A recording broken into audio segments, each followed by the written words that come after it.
할렐루야. 3월 8일 월요일 새벽 기도에 나오신 모든 성도님들을 주님의 이름으로 환영하고 축복합니다. 오늘 주시는 이 말씀을 통하여서 하나님께서 주시는 모든 은혜와 평강을 누리는 복된 시간이 다 되시기를 주님의 이름으로 축원드립니다. 오늘 우리에게 주시는 하나님의 말씀은 구약성경 시편 58편 1절로 11절까지의 말씀입니다. 모두 함께 드라마 바이블로 듣도록 하겠습니다. 통치자들아, 너희가 정의를 말해야 하거늘 어찌 잠잠하냐? 인자들아, 너희가 올바르게 판결해야 하거늘 어찌 잠잠하냐? 아직도 너희가 중심의 악을 행하며 땅에서 너희 손으로 폭력을 달아주는도다. 악인은 모태에서부터 멀어졌으며 나면서부터 곁길로 나아가 거짓을 말하는도다. 그들의 독은 뱀의 독 같으며 그들은 귀를 막은 귀머거리 독사 같으니 술사에 홀리는 소리도 듣지 않고 능숙한 술객의 요술도 따르지 아니하는 독사로다. 하나님이여, 그들의 입에서 이를 꺾으소서. 여호와여, 젊은 사자의 어금니를 꺾어내시며 그들이 급히 흐르는 물같이 사라지게 하시며 겨누는 화살이 꺾인 같게 하시며 소멸하여 가는 달팽이 같게 하시며 만삭되지 못하여 출생한 아이가 햇빛을 보지 못함 같게 하소서. 가시나무 불이 가마를 뜨겁게 하기 전에 생나무든지 불 붙는 나무든지 강한 바람으로 휩쓸려 가게 하소서. 의인이 악인의 보복당함을 보고 기뻐하며 그의 발을 악인의 피에 씻으리로다. 그때 사람의 말이 진실로 의인에게 갚음이 있고 진실로 땅에서 심판하시는 하나님이 계시다 하리로다. 우리가 알고 있는 대로 하나님께서는 그의 손으로 이 땅을 창조하시고 다스려 나가십니다. 그리고 또 이제 사람을 만드셔서 사람에게 이 땅 가운데서 생육하고 번성하고 그리고 이 땅을 또 다스리라고 이제 명령을 내려주셨죠. 하지만 그 가운데 하나님께서는 선악과 나무를 만드셔서 사람과 그리고 이 창조주의 급을 나누셨습니다. 너희가 이 세상을 다 다스린 것 같아도 결국에는 너희가 내 말에 순종을 해야 된다라는 것을 보여주는 사건이 이 선악과 나무 이제 사건이죠. 그래서 이 모든 만물은 하나님의 것이기 때문에 하나님의 방법대로 하나님의 뜻대로 세상이 움직여지기를 바라시는 그런 하나님의 의지가 또 담겨 있는 것이 이 선악과 나무라고 할 수 있겠습니다. 그래서 모든 사람은요, 위대하신 하나님의 피조물이기 때문에 자신이 그저 하나님의 종으로서 청지기의 역할을 감당해야 된다는 그런 사실을 꼭 알아야 했습니다. 주인의 뜻에 맞춰서 살아가야 된다라고 하는 것이죠. 예를 들어서 우리가 회사를 다니는 그런 월급쟁이라고 이제 하게 된다면은 CEO의 이제 의지와 정책에 따라서 이제 움직여야 하겠죠. 일기 사원이 그냥 자신의 뜻대로 뭐 회사를 움직이겠다, 그리고 마음에 들지 않는다고 해가지고 그 모든 규칙들을 다 무시한다라고 하면은 그 사원은 이제 징계를 받거나 회사에서 쫓겨나게 되겠죠. 마찬가지로 이 세상은 하나님께서 만드신 세상입니다. 그리고 나는 하나님께서 만드신 사람입니다. 그래서 하나님께서 만드신 법칙대로 살아가야만 이 세상은 진정한 평안과 안식을 얻게 되겠죠. 그리고 그 피조물 가운데서 특히 힘이 있는 통치자들은 더욱더 청지기의 사명을 잘 감당해야 했습니다. 그만큼의 책임이 그래서 따르게 되겠죠. 그래서 신명기 17장 18장까지의 말씀을 보게 되면은 이 통치자들의 규례에 대해서 너무 자세히 나와 있는데요. 예를 들게 되면은 뭐 은금을 많이 가지지 마라, 그리고 아내를 많이 두지 마라, 그리고 또 말을 많이 두지 마라, 뭐 이런 명령들이 있습니다. 다 소유에 관한 것들이죠. 왕으로 사는 그런 청지기들은 이 세상의 모든 것들이 자신의 것이 아니다라는 사실을 꼭 깨달아야 했습니다.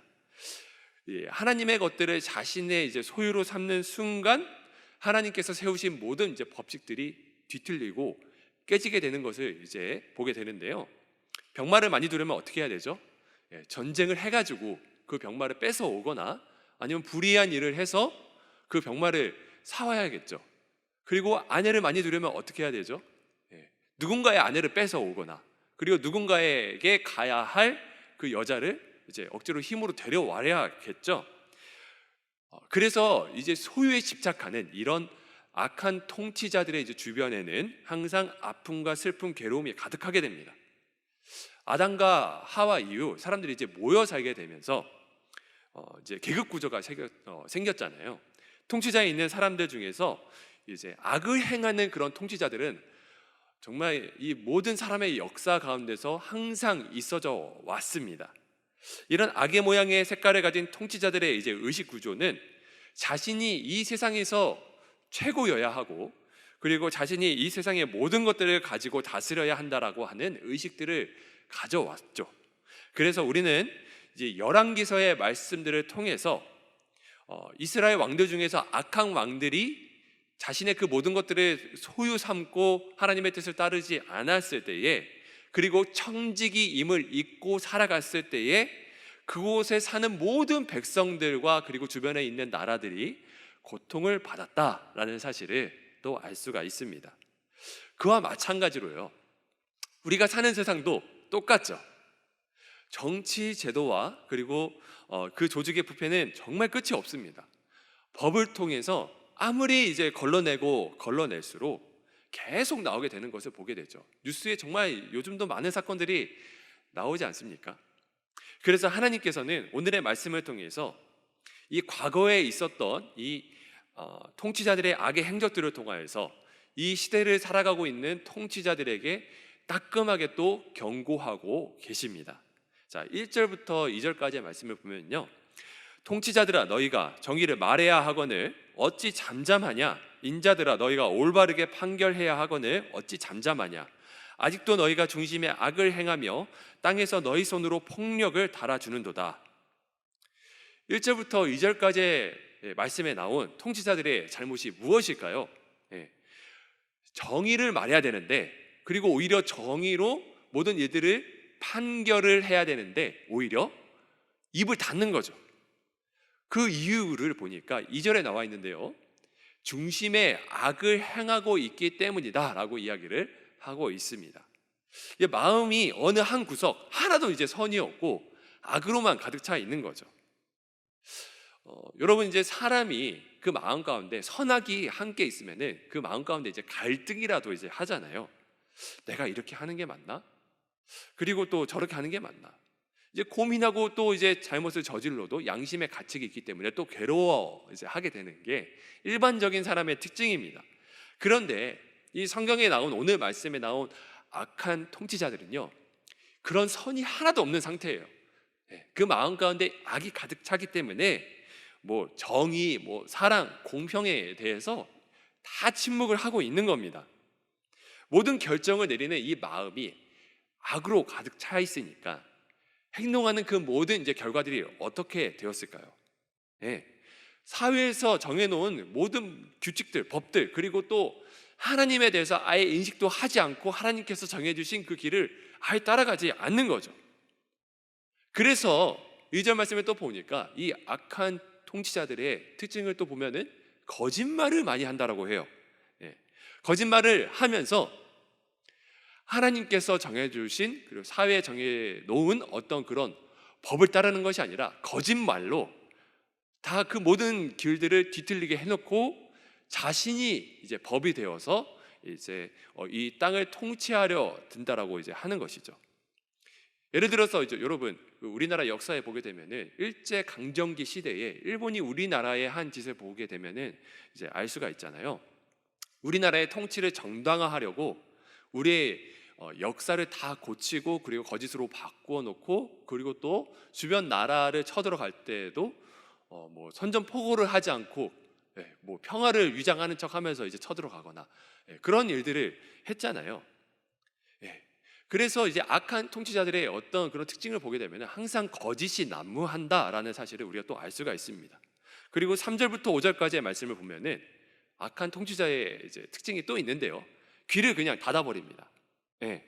의지적으로 귀를 막고서 다른 사람들의 소리를 아예 듣지를 않는 거죠. 옆에서 아무리 좋은 소리를 해줘도, 조언을 해줘도 안 듣습니다. 열왕기의 악한 왕들이 이제 바른 말을 하는 선지자들을 잡아다 가두거나 그리고 또 죽이는 그런 사건들이 굉장히 빈번했잖아요. 예를 들게 되면은 여호야김이라고 하는 왕은 엘리야가 아니라 그 예레미야가 하나님의 명령을 든 두루마기를 들고서 그 왕에게 이제 갖다 주었는데, 그것을 읽어내리면서 하나씩 이제 불에 태우다가 다 읽고 나서 이제 엘리야를 잡아다 죽이라고 이제 명령을 내리지 않습니까? 예. 악한 왕들은 옳은 소리를 듣지 않는다라고 하는 겁니다. 하지만 의인은 어떻게 할까요? 항상 자기를 살필 줄 알죠. 그래서 잠언 28장 11절 말씀을 보면요, 부자는 자기를 지혜롭게 여기나 가난해도 명철한 자는 자기를 살펴 아느니라 라고 했습니다. 사랑하는 성도 여러분, 예수님의 십자가 사건을 항상 알고 묵상하는 사람은요, 결코 자신을 높게 여기면서 살 수가 없습니다. 자신이 아무리 노력을 해도, 아무리 뛰어나도 예수님이 아니고서는 자신이 영원한 생명을 얻을 수 없다라고 하는 그런 사실을 알기 때문이죠. 그래서 예수님이 아니고서는 우리가 영원히 살아갈 수 없다라는 것을 알기 때문에 항상 십자가 앞에 겸손할 수밖에 없습니다. 하지만 악이 가득한 사람은 어떻게 할까요? 십자가를 무시하죠. 십자가 가진 특징인 고난을 무시를 합니다. 희생하지 않습니다. 오히려 어떻게 하죠? 남에게 그 고난을 뒤집어 씌우고 그리고 남을 희생을 시킵니다. 그리고 그런 사회에 사는 의인들은 어떻게 될까요? 그런 통치자가 있는 그런 사회에 사는 사람들은 어떻게 될까요? 힘이 들 수밖에 없는 거죠. 우리가 이 험난한 세상을 살아가면서 힘든 이유의 상당 부분이 사실 이 죄로 가득한 세상, 그리고 악을 저지르는 통치자 때문일 때가 많습니다. 참 이런 사실을 계속 이제 듣다 보면은 안담하죠. 이 땅 가운데 진짜 희망이 있을까? 사실 악이 가득한 이 통치자 그 권력 앞에 힘이 없는 그런 사람들은 아무것도 할 것이 없어 보이죠. 하지만 그럴 때일수록 예수님을 믿는 의인인 우리가 가져야 할 마음이 있습니다. 절대 포기하지 않고 하나님께서 반드시 그 악인들을 심판하고 다스려 주실 것을 믿는 것이죠. 그리고 그것에 대한 희망을 가져야 됩니다. 하나님께서 결국 의인에게 승리를 주실 것이라고 하는 그런 희망을 끝까지 놓지 말아야 됩니다. 그래서 오늘 말씀을 적은 이 시인 다윗은요, 하나님께 간곡히 부탁을 합니다. 하나님은 제발 저 악인들을 심판해 주십시오. 그래서 6절부터 이제 9절까지의 말씀을 보게 되면은 다윗은 권력의 자리에 있는 자들의 악한 일을, 그런 막을 세력, 힘은 오로지 하나님밖에 없으십니다 라고 이제 고백을 하고 있어요. 저는 이제 이 본문을 보면서 한번 생각을 해봤습니다. 내가 만약 2차 대전에 독일 국민이라고 했으면 어떻게 했을까? 아시다시피 독일에는 히틀러라고 하는 희대의 권력자가 있었잖아요. 내가 하나님의 정의를 가지고 살아간다고 하는 그리스도인인데, 그 히틀러라고 하는 그 사람의 어떤 주장이나 그 권력을 막거나 대항할 수 있는 용기가 있었을까라는 생각을 해봤습니다. 그리고 또 내가 또 2차 대전을 치르는 일본의 국민이라면 또 어떻게 했을까 한번 생각을 해봤습니다. 당시 군부에게 또 천황에게 바른 소리를 할 수 있었을까 생각을 해봤는데 참 힘들겠다라는 이제 생각이 들더라고요. 그리고 아시다시피 가슴 아프게도 상당수의 그리스도인들이 거기에 동조를 했었습니다. 당시 우리나라보다 신학이 더 발달하고 예수님을 잘 믿었다라고 하는 그런 일본의 그리스도인들도 일본이 다른 나라를 통치하는 것을 이제 정당화했죠. 그 사람들은 이렇게 정당화했어요. 불쌍한 나라들에게 가서 통치를 해주고 그리고 다스리게 되면은 오히려 그 나라가 잘 살게 되는 거 아니냐, 그것이 그리스도의 의를 성취하는 것이 아니냐라고 그렇게 여겼다라고 이제 합니다. 그래서 그 만행을 분명히 보면서도 자기를 속이는 거죠. 하나님의 말씀을 빈자리를 해서 자기를 속이는 겁니다. 그래서 자기도 그 악인의 반열에 끼어들게 되는 모습을 이제 보았습니다. 그리고 독일도 마찬가지입니다. 수많은 그리스도인들이 그 히틀러, 그 나치의 통치에 동조하고 정당화 이제 시켰었죠. 그래서 성경 말씀에 보면요, 이사야 선지자가 굉장히 예배를 잘 드리는 듯 보이는 이스라엘 사람들에게 날마다 제사 한 번도 빠지지 않고 화려한 제사를 드리는 그들에게 이렇게 이야기를 하죠. 당시 그 예배를 잘 드린다라고 하는 사람들이 어떤 일을 했냐면요, 형제들을 노예로 삼고 그리고 고리 대금업으로 사회를 굉장히 많이 어지럽게 하는 그런 귀족들이 너무나 많았습니다. 그러면서 자기를 이제 하나님의 자녀라고 이야기하는 사람들이 많았던 거죠. 그래서 이사야 선지자는 그들의 강포를 이제 하나님의 심판, 강포를 보면서 하나님의 심판을 이야기하고 그들의 예배가 결코 하나님께 하나도 드려진 것이 없다라고 이야기를 하면서 엄청난 심판을 이제 예고를 했었습니다. 그리고 분노했죠. 여러분, 이런 것들을 보게 되면은 그리스도인들은 정말 악에 동조해서는 안 된다라고 하는 사실을 다시 한번 이제 깨닫게 됩니다. 이 땅에 잘못 펼쳐지고 있는 일들에 대해서, 하나님의 이름이 더럽혀지는 일들에 대해서 항상 이제 분노를 해야 될 줄 알아야 된다라는 것이죠. 그래서 다윗은 기먹은 독사와도 같고 그리고 젊은 사자와도 같은 이 권력의 행패에 대해서 분노하면서 끊임없이 기도합니다. 동조하지 않는 겁니다. 무릎을 꿇지 않는 거죠. 이 모든 행패를 하나님께서 처리해 주시기를 간곡히 기도를 하고 있습니다. 여러분, 그래서 우리 믿음의 선진들, 특히 이제 루터가 했었던 그런 종교 개혁을 보게 되면 어떻게 하죠? 저항할 수 없을 정도로 너무나 권력이 큰 그 카톨릭의 그 잘못된 일들을 많은 사람들이 그냥 눈을 감고 넘어갔지만, 하지만 루터는 눈을 감지 않고 일어서서 종교 개혁을 부르짖지 않습니까? 그 마음에 포기하지 않고 하나님께서 주신 이 말씀의 가치를 바르게 실천하려고 하고 그 의인의 가치를 무너뜨리지 않잖아요. 하나님께서 이 땅을 바로 세우실 것을, 이 말씀을 바로 세우실 것을 포기하지 않은 자세를 가진 사람이 루터였죠. 우리가 그런 마음으로 살아가야 돼요. 예를 들게 되면은 우리는 저 북한을 위해서 기도할 때에도 그들을 집권하고 있는 악한 정권이 무너져야 하기를 기도를 해야 됩니다. 그리고 북한의 참된 자유가 오기 위해서는 반드시 저 북한 김정은 정권이 무너져야겠죠. 그들의 마음은 큰 광포로 이제 가득 차서 반드시 하나님의 정의로우심이 나타내야 할 곳이기도 합니다.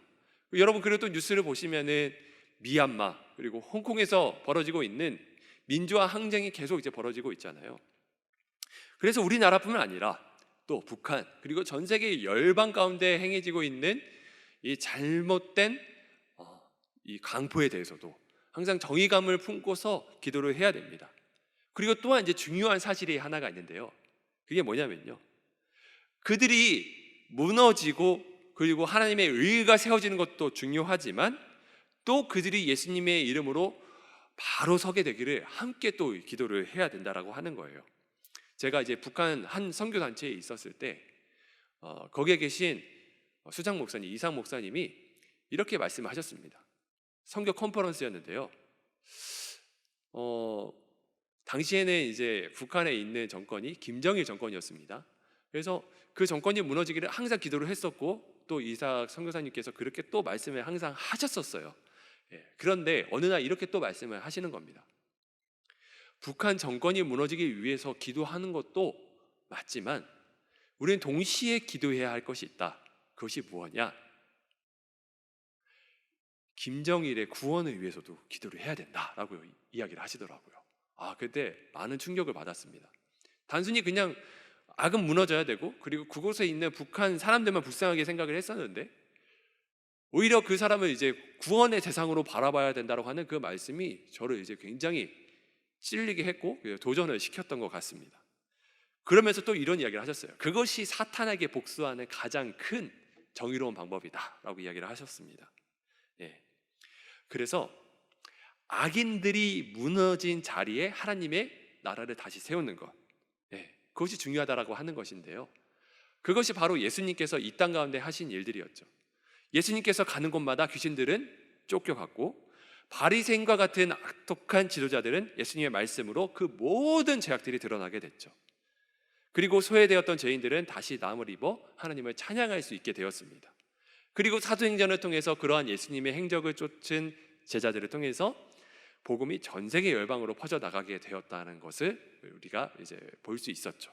그리고 또한 작은 예수인 제자인 우리가 또 그와 같은 삶을 살아야 된다라는 사실 또한 알고 있습니다. 이제 말씀을 정리하도록 하겠습니다. 여러분, 오늘 말씀은 불의한 통치자들에 대한 이야기입니다. 우리는 오늘 말씀을 통해서 자신의 정치적 이제 성향에 따른 어떤 특정 정치인들을 떠올릴 수 있을 것 같아요. 하지만 오늘 말씀을 통해서 우리는 자신이 선호하는 정치이나 정당들이 이제 펼치는 정책들에 대해서 다시 한번 또 이제 살펴봐야 됩니다. 그래서 오늘 말씀을 볼 때는요, 그 모든 정당 딱지 다 떼시고 오로지 이제 하나님의 뜻에 맞춰서 오늘의 말씀을 봐야 할 줄로 믿습니다. 우리는 한쪽으로 치우쳐서 세상을 바라보는 것이 아니라 우리가 치우쳐야 될 대상은 오로지 하나님 쪽이라는 사실을 항상 이제 깨달아야 된다라는 것이죠. 하나님의 시선으로 세상을 바라보고, 그리고 하나님 나라의 가치, 그리고 공의와 정의, 사랑으로 가득 찬 그런 세상을 꿈꾸어야 합니다. 불의한 승리를 가지고 살아가는 것이 그리스도인이 아니라 때로는 정의로운 패배를 당해야 되는 것이 그리스도인이라는 사실을 깨달아야 합니다. 그래서 그러한 삶을 살아가게 될 때에 하나님께서는 반드시 그러한 의인들의 기도와 간구를 통해서 반드시 역사하여 주시고 이 땅 가운데 정의의 그리고 사랑의 심판을 내려주실 줄로 믿습니다. 그래서 오늘 하루 주님 주신 삶을 살아가시면서 하나님께서 맡겨주신 이 나라를 포기하지 않고, 그리고 전 세계 열방을 또 바라보시면서 정의로우신 하나님께서 이 땅을 통치하시고 다스려 주시기를, 불의한 일들이 떠나고 예수 그리스도의 사랑이 가득한 세상으로 가득 차기를 기도하는 그런 의인인 여러분들의 삶이 다 되시기를 주님의 이름으로 축원드립니다. 기도하겠습니다. 살아계신 하나님 아버지, 감사합니다. 오늘 말씀을 보게 되니 이 땅 가운데 강포와 악을 행하는 그런 통치자들이 너무나 많음을 또한 보게 됩니다. 그리고 우리의 힘으로 그것들을 이길 수 없음에 너무나 좌절하고 무너질 때가 많습니다. 하나님, 하지만 오늘 말씀을 보니 끝까지 포기하지 말라고 말씀을 하십니다. 그리고 하나님께서 그 악인들을 심판하겠다고 말씀을 하십니다. 그래서 그 포기하지 않고 의인인 우리가 끝까지 하나님의 능력을 믿고 간구할 것을 요구하고 계신 것을 또한 보게 됩니다. 하나님, 그래서 이 어려운 현실 가운데 우리의 마음이 무너지지 아니하고 포기하지 아니하고 이 나라와 이 민족과 다스리는 통치자들을 위하여서, 그리고 전 세계 열방 가운데 있는 이 모든 강포한 악을 행하는 통치자들에 대해서, 그리고 그 나라에 대해서, 그리고 불쌍한 사람들을 위해서 기도할 수 있는 우리 모두가 되게 하여 주시옵소서. 예수 그리스도께서 이 땅에 오셨을 때에 그 모든 불의가 무너지게 되고 하나님의 의가 바로 서게 되며 사랑이 가득하게 된 것을 우리는 기억하게 됩니다. 하나님, 하나님의 나라가 우리의 모든 기도를 통하여서 확장되게 하여 주시고, 그래서 이 나라와 전 세계 열방 가운데 하나님의 의와 그리고 하나님의 일하심이 함께 할 수 있도록 우리가 포기하지 않고 기도하게 하여 주시옵소서. 그래서 오늘 또한 우리가 행하는 모든 행동이 불의한 통치자의 모습으로 행하는 삶이 되는 것이 아니라 또한 의를 행하신, 사랑을 베푸신 예수님의 그런 행동을 올바로 실천하며 살아갈 수 있도록 우리 모든 삶에 은혜 베풀어 주시옵소서. 감사드리며 살아계신 예수님의 이름으로 기도하옵나이다. 아멘. 각자 품고 계신 기도 제목으로 기도하도록 하겠습니다.